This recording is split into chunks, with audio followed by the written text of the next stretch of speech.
enfin se réaliser ce projet qu'on a commencé à construire avec M. Mirou notamment il y a presque un an. Donc on avait l'intention de faire se rencontrer des élèves français et allemands. Pourquoi? Parce que l'Europe, le concept d'Union européenne nous tient à cœur et on avait envie de réaliser un partenariat puisque le pilier, comme vous le savez tous, du moins mes élèves, de l'Europe, ça reste tout de même le partenariat franco-allemand. Donc on a eu la chance de rencontrer les collègues d'un établissement à Cologne, on en est très contents. Et puis j'espère que pendant les 3 jours pendant lesquels on va se rencontrer ici, tout va bien se passer, qu'on va pouvoir mener de beaux projets aussi par la suite, et puis qu'on aura un partenariat qui se prolongera dans les années futures. Voilà. Und, herzlich willkommen. Wir sind sehr, sehr, sehr froh.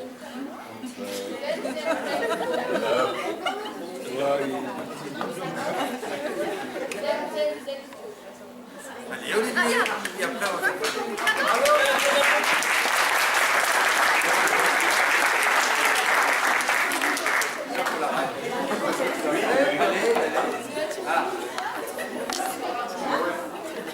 En allemand d'abord.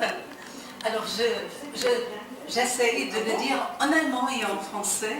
Alors tout d'abord en français, merci beaucoup pour cet accueil chaleureux, ça se dit, cet accueil très très gentil avec un repas incroyable.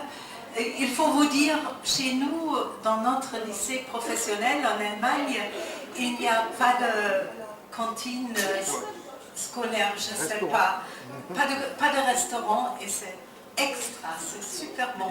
Merci beaucoup, monsieur.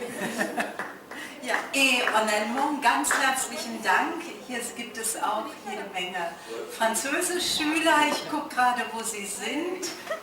Hier an der rechten Seite sind ein paar Franzosen. Ja, wir freuen uns, dass wir hier sein dürfen. Wir danken Ihnen sehr, dass wir kommen dürfen.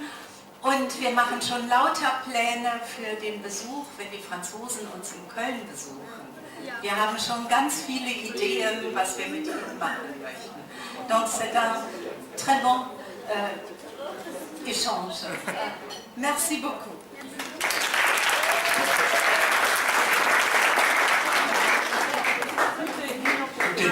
tout est dit, sauf les élèves, ils n'ont pas parlé. Alors, qui veut parler? Mais il y en a qui... Ah, là-bas, là-bas. Et maintenant, ça c'est la mademoiselle parce qu'elle se cache. Ah. Alors, qui veut parler? Tiens. Un, deux. Bonjour. Allô? My name is Nasera. I love... C'est de l'anglais, ça. Je sais pas parler allemand. Alors, il y a des... I'm not speak Germany. Les collégiens, alors, un petit mot. Qui veut dire un petit mot? Qui dit un petit mot? Les collégiens. Voilà. Où c'est là-bas? Là-bas. Il va dire quelque chose? Si, il va dire un petit mot. Si, un petit mot. Après, ça sera aux élèves... Alors, vas-y, dis quelque chose. Pas des bêtises. Hallo, ich bin froh. Ich heiße Alexei. Ich bin 13 Jahre alt. Gut.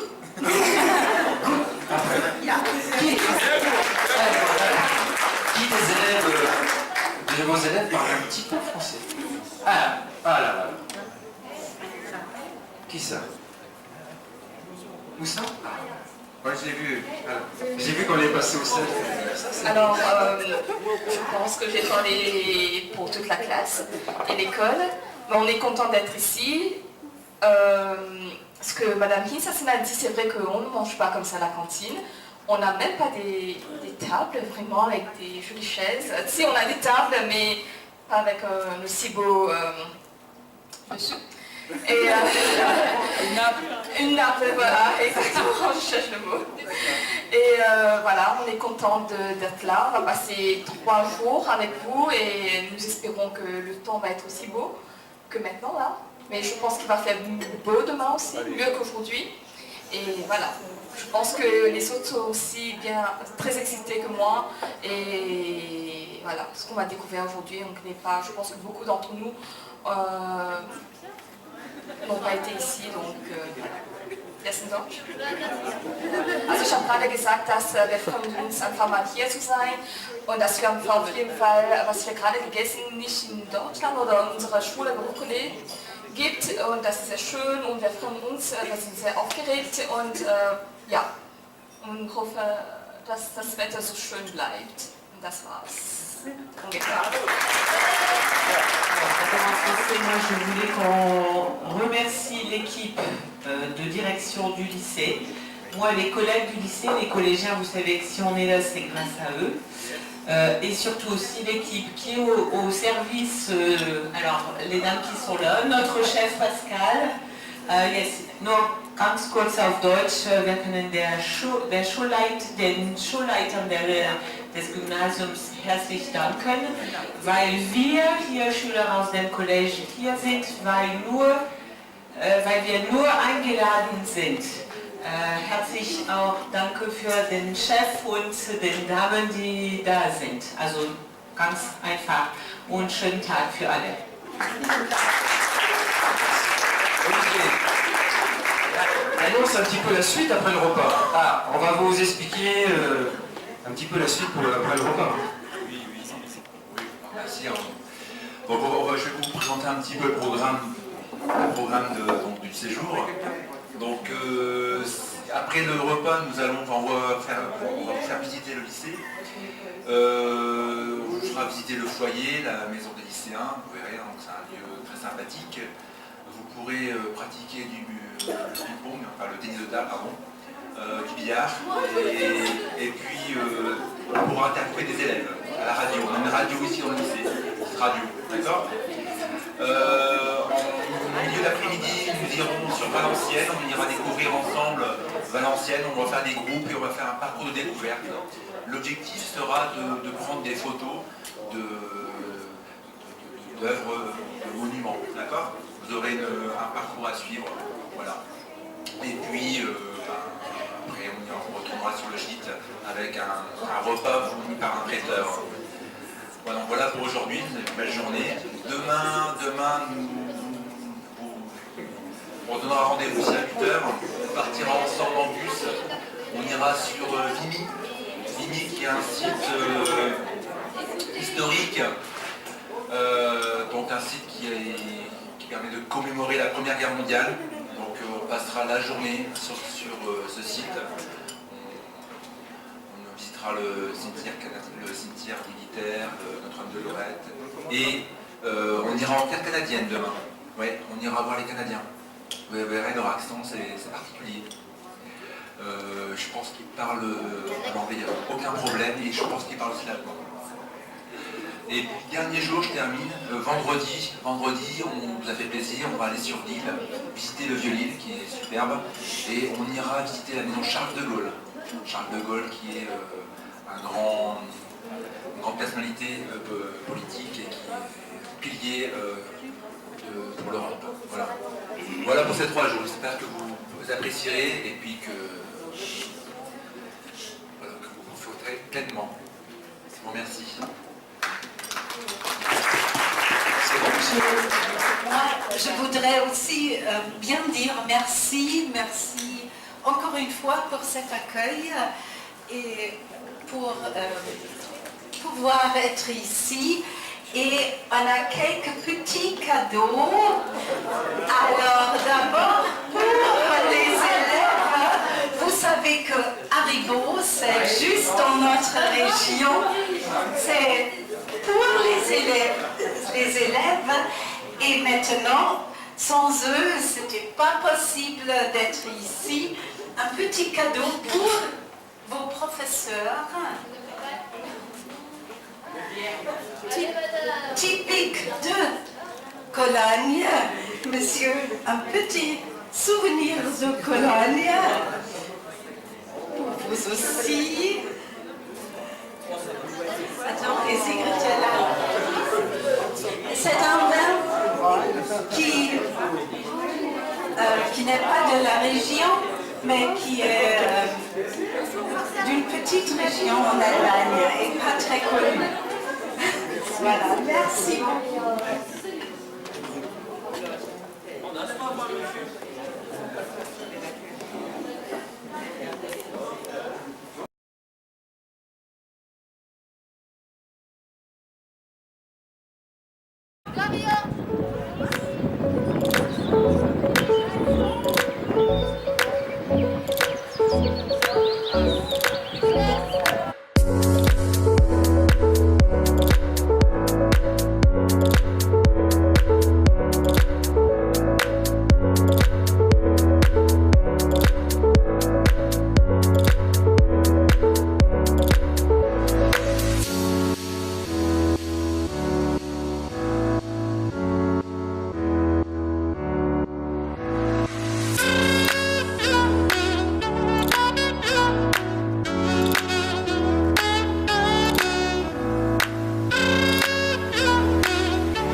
Parce qu'il va y avoir des réquisitions, c'est-à-dire que les occupants vont réquisitionner de la nourriture par exemple, mais qu'est-ce qu'ils vont réquisitionner également?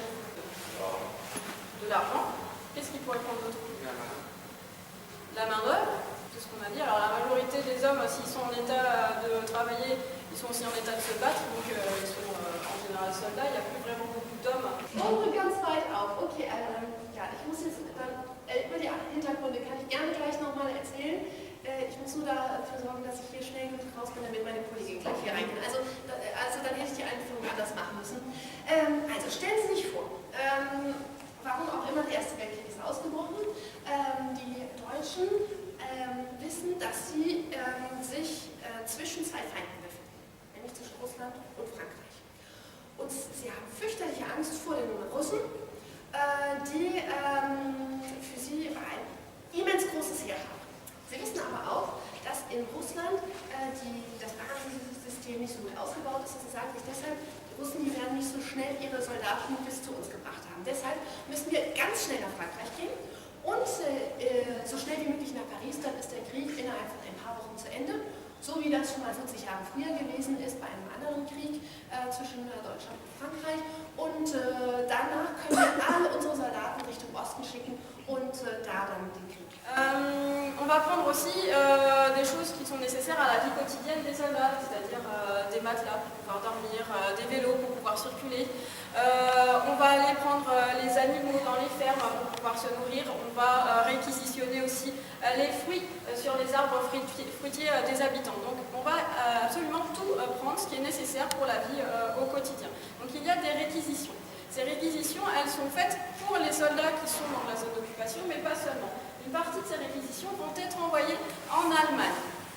Pourquoi? Eh bien parce que pendant la Première Guerre mondiale, la situation en Allemagne n'est pas forcément facile. Il y a un blocus des Alliés sur l'Allemagne. C'est-à-dire qu'avant la guerre, vous aviez des échanges commerciaux entre les pays.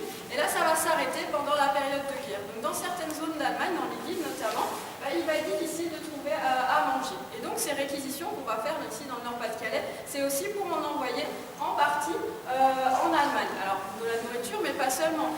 Ce qui va être réquisitionné dans la région, ça va être aussi par exemple les machines dans les usines qui vont être envoyées également en Allemagne. Donc il y a des réquisitions. Vous avez derrière vous, pour certains ou devant vous pour d'autres, un mur d'affiches qui est assez intéressant. C'est des affiches qu'on retrouvait placardées dans les villes sous occupation, donc dans le Nord et dans le Pas-de-Calais. Und damit Sie möglichst schnell sind, beschließen Sie, beziehungsweise den Plan, den gab es schon ganz lange, beschließen Sie, durch Belgien zu ziehen. Belgien ist ein neutrales Land und ab und zu sieht man das hier, jetzt sind wir natürlich gerade eher an der Schlacht an der Marne. Also Sie kommen von Deutschland über Belgien, werden dann allerdings schon ein bisschen aufgehalten und werden auch vor Paris gestoppt werden. Das ist so ein bisschen, das wird jetzt, das ist immer noch nicht das Richtige. Das ist jetzt der Wettlauf ans Meer. Also der Versuch, so schnell wie möglich am Meer zu sein. Denn wer am Meer ist, der hat die Häfen und der hat Zugang zu den Rohstoffen, die man braucht in solch einem Krieg. Und es kommt zu mehreren Schlachten, es sind die Sterne, die dargestellt werden. Und danach stabilisiert sich die Front. Das heißt, diese großen Heere, wie man sich die vielleicht bei Napoleon noch hätte vorstellen können, wo sie einmal gegeneinander kämpfen, das wird es jetzt gar nicht mehr geben.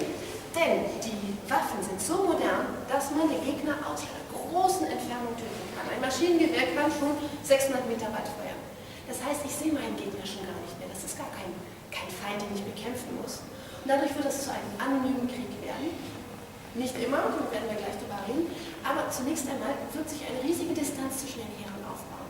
Und dadurch kommt es zu einem Schützengrabenkrieg, zu einem Krieg, der in diesen Schützengräben einschlägt, wo sich die Heere gegenüberstehen, ohne dass sie Nahrung bekommen, um gegeneinander zu kämpfen.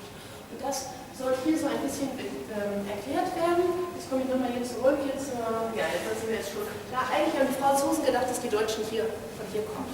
Und deshalb haben die Franzosen ihr Heer dorthin geschickt.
Appelé la colline aux 100 000 morts ou la bulle sanglante. Alors, quand on lance l'offensive sur Lorette, on lance en parallèle une offensive sur Vigny. À Lorette, ça fonctionne en 1915, mais au niveau de Vigny, c'est un échec pour l'armée française. Donc en septembre 1915, on va relancer une offensive. Ça sera toujours un échec du côté de Vigny. Par contre, ici, on va continuer à avancer. C'est-à-dire que les Français qui étaient sur le haut de la crête vont réussir en septembre à reprendre le village de...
malade.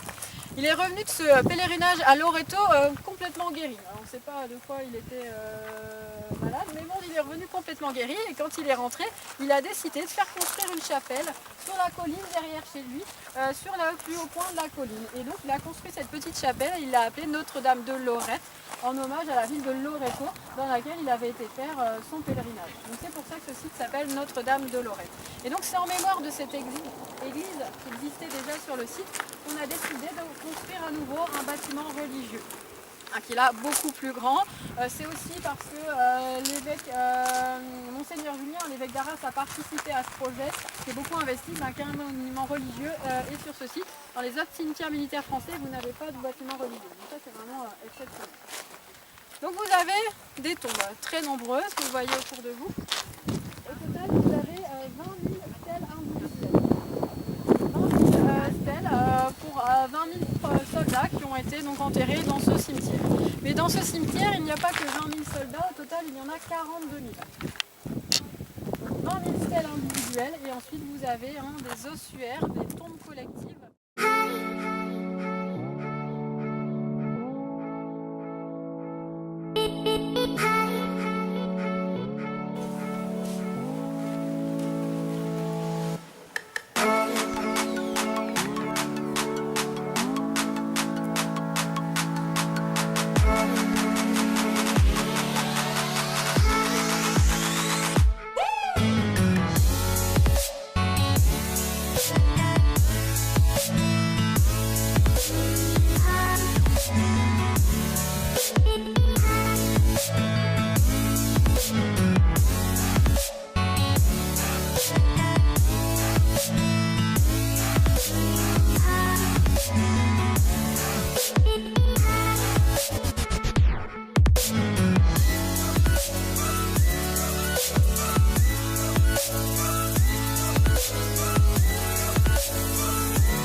Nous voici dans le restaurant Le Théâtre en ce jeudi 4 avril. Il est exactement 18h30 et nous allons nous restaurer avant le passage du film au lycée Pierre-Joseph Fontaine.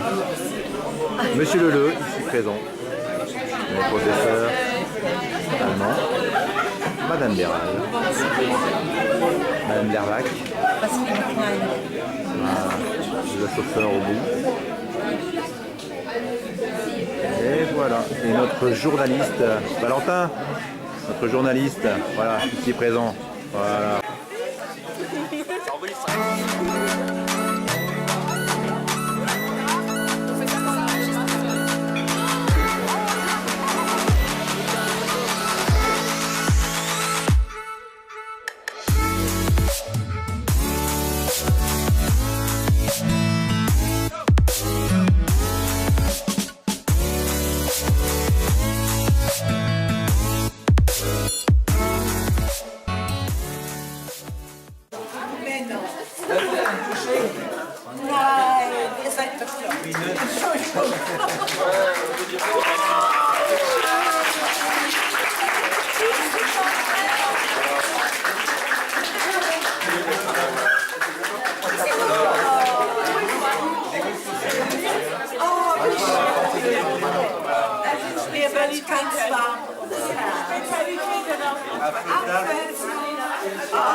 On va le faire.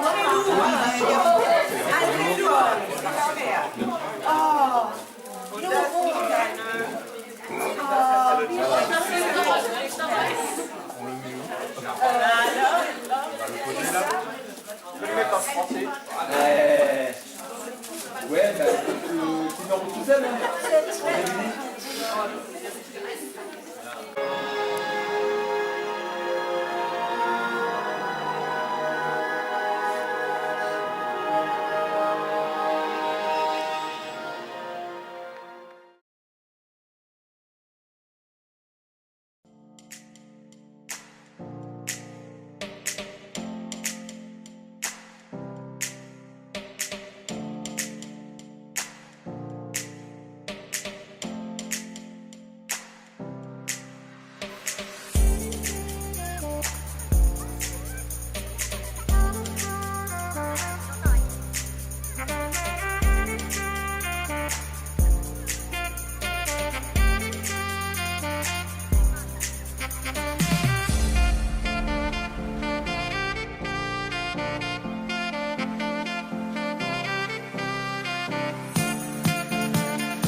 Merci à vous.